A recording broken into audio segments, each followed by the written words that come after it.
So once again, we have some outstanding questions as to whether the Nazca and the Moche, which are the cultures we're going to look at today, are truly state-level society. They did things that were pretty substantial, that left some of these traces that we might like to call monumentality. Their cultures expanded over large areas, and were fairly homogenous in that area. They had similar practices. But does that make a state? Is that just because you have some of these criteria in the list of Gordon Child's list of 10 elements of a state-level society, does that make it a state?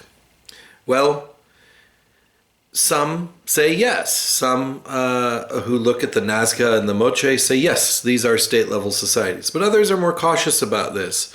I probably fall on the more cautious side of this. Because what we do know, and we're going to see this with the Moche, they had a kinship-based society. This seems to be apparent. We call it the Ailu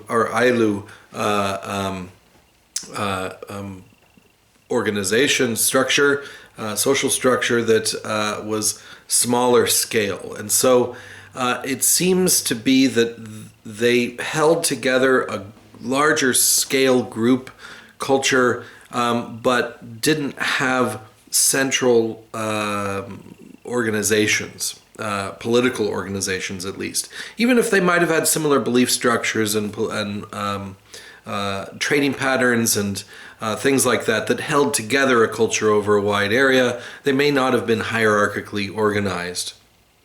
So the Nazca are quite well known, sometimes for pseudo-archaeological interpretations of their so-called line drawings in the desert, the Nazca lines.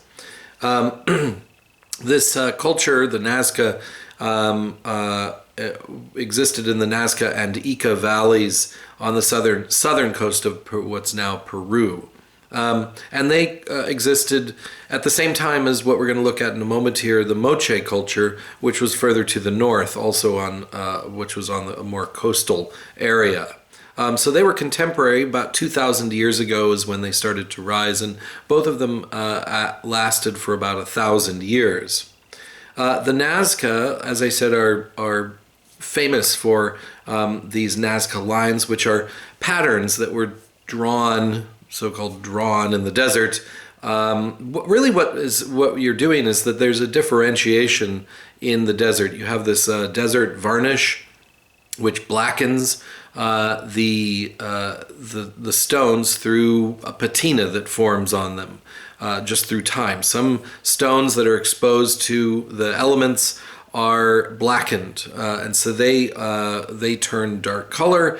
But underneath this veneer of black stones on the surface of a plain, beneath that is what the stones looked like before they got this desert varnish, which is white.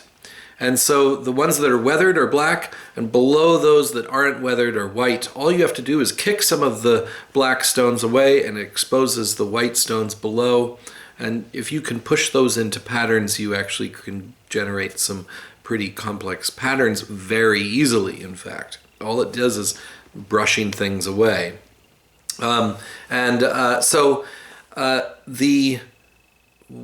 These lines have been misinterpreted by some pseudo-archaeologists as really being only visible from the sky, and so UFO enthusiasts have seized upon that. Actually, that's not exactly true. These aren't entirely flat plains. Some of them are made on the sides of hills or even on the sides of mountains, so you could see some of them. These are what we call geoglyphs. And they are patterns or pictures or other types of designs that are created on landscapes. And these geoglyphs, these Nazca lines, are often done in things like radiating from a central point, or they are straight lines, or sometimes they are more complex geometric figures or even animal or human figures. Some of them might align to topographical features. Some of them might have been interpreted perhaps as aligning to astronomical features. But I think the most plausible interpretation is that they were ceremonial pathways for the Nazca to walk. And so it wasn't really important to see them, it was important to experience them. And what else do we know about the Nazca? Well, they actually did live in some places. They weren't just coming from the sky and putting their imprints onto the ground. The Cahuachi is a ceremonial center that was the Nazca created, and it's a huge ceremonial center with 40 mounds and enclosures and many caches of items that have been found, ceramics and the particular polychrome pottery, meaning multiple colors of pottery. And these polychrome pottery that you find in great quantities at Cahuachi are also found spread across the whole area of the Nazca culture. But this Cahuachi doesn't really seem to have been a place where people lived. It's not. It doesn't seem to be an inhabitation site. So it's possibly a pilgrimage site where multiple communities came together, a place of congregation, perhaps. And elsewhere, you find this polychrome pottery that you find in big quantities at Cahuachi. You usually find it in the more elite households. So it's possible that it was elites that were traveling to Cahuachi.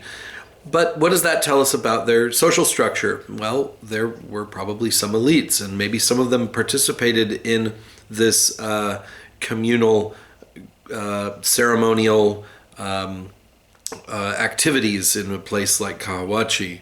But we don't have huge evidence for differential access to wealth in the inhabitations, or any evidence for political domination of one group or another. And so it's possible we're talking about smaller scale or social organization than a state level identity, but some might fall into the interpretation that these elites are actually participating in something that can be called a state.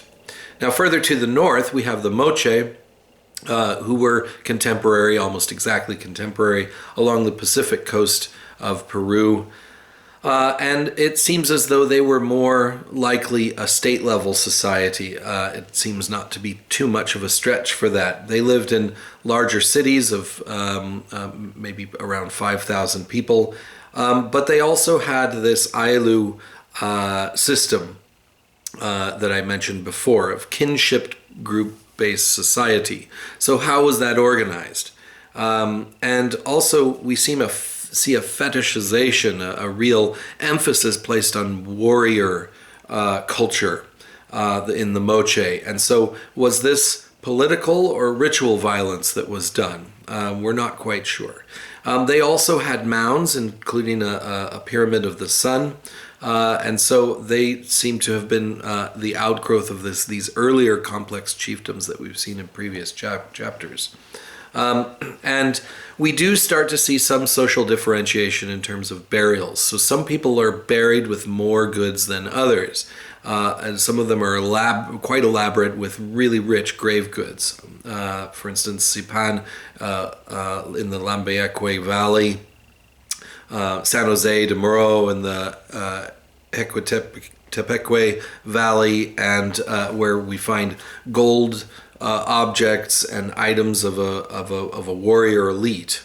And this is depicted on things like ceramics, pottery painted with warriors.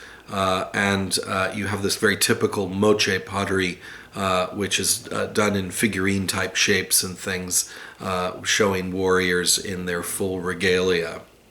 And it seems as though from both depictions on things like murals found at Huaca de Cao Viejo, that you see processions of victims that were defeated in battle being brought for sacrifice. These murals seem to be further substantiated by bones of sacrificial victims found at another site, Huaca de la Luna. So it seems as though the Moche really had a prioritized warrior culture and violence, perhaps ritual, perhaps political, and it's likely that this existed in some form of either complex chiefdom or possibly an early state society. All right, so that's the Nazca and the Moche. We'll come back and we'll look at the Inca and finish up.